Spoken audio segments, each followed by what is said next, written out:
Hi friends, welcome to our channel. ఇప్పుడే వచ్చిన తాజా సమాచారం మీతో షేర్ చేయడానికి వచ్చానండి. అలాగే చూసుకున్నట్టయితే బంగాళాఖాతంలో తయారవుతున్న సేనియర్ తుఫాన్ గురించి చాలా మంది అడుగుతున్నారు.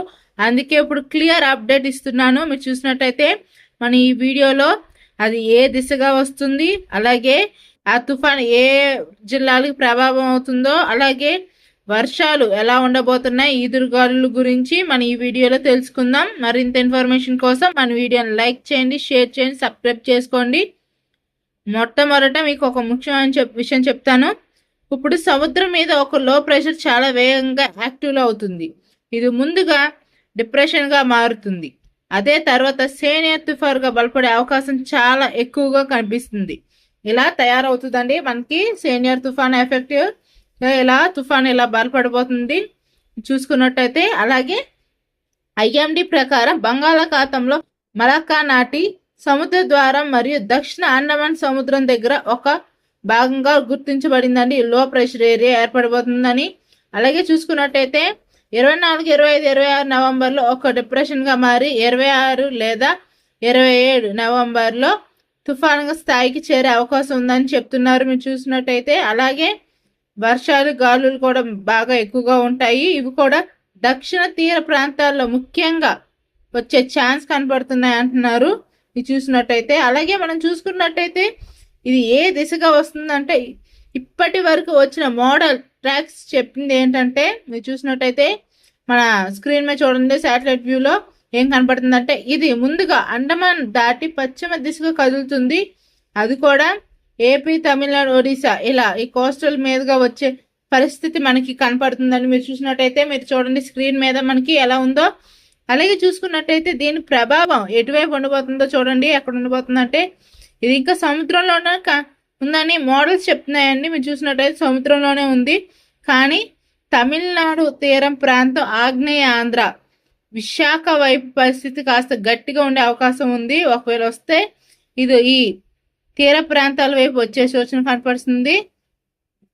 తీరం దగ్గర ఉన్న వాళ్ళు మాత్రం అప్రమత్తంగా ఉండాల్సిన పరిస్థితి ఉందండి. అలాగే చూసుకున్నట్టయితే వర్షాలు ఎలా ఉండబోతున్నాయో చూసుకున్నట్టు ఇప్పుడు ముఖ్యమైనది వర్షాలు మరియు గాలి వేగం అండి. తీర ప్రాంతంలో గాలి ఒకేసారిగా పెరుగుతుంది. అది కూడా 40 నుండి 60 కిలోమీటర్ల వేగంతో పెరిగే ఛాన్స్ కనపడుతుంది. అదే కొన్ని గంటల్లో 70 దాకా కూడా రావచ్చు అని చెప్తున్నారు. చూసుకున్నట్టయితే వర్షాలు మాత్రం భారీ నుంచి అతి భారీగా ఉండే ఛాన్స్ కనపడుతుంది. మీరు చూసినట్టయితే వర్షాలు భారీగానే ఉండబోతున్నాయి ఈసారి.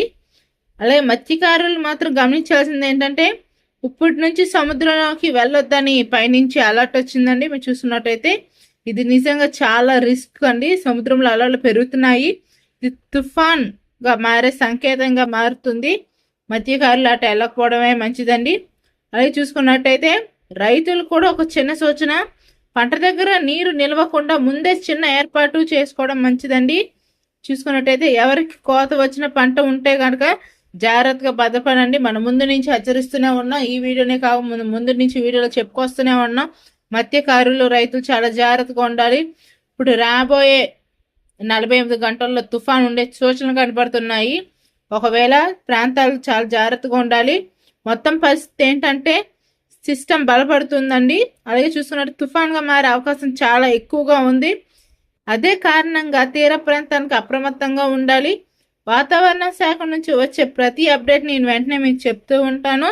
మీరు చూస్తూ ఉండండి, అప్డేట్లు మీ ఇస్తూనే ఉన్నాం. ఈ తుఫాన్ ఉండబోతుందని మేము గత వారం రోజుల నుంచి చెప్తూనే ఉన్నాం. దీని గురించి సేనియర్ తుఫాన్ గురించి ఉండబోతుందని చాలా జాగ్రత్తగా ఉండాలి. చూసుకున్నట్టయితే ఇది నా దగ్గరికి ఇప్పుడే వచ్చిన తుఫాన్ సేనియర్ అప్డేట్ అండి. మరిన్ని లైవ్ వాతావరణ అప్డేట్స్ కోసం మన ఛానల్ని సబ్స్క్రైబ్ బటన్ నొక్కండి. ఈ వీడియోని మీ ఫ్రెండ్స్కి షేర్ చేయండి.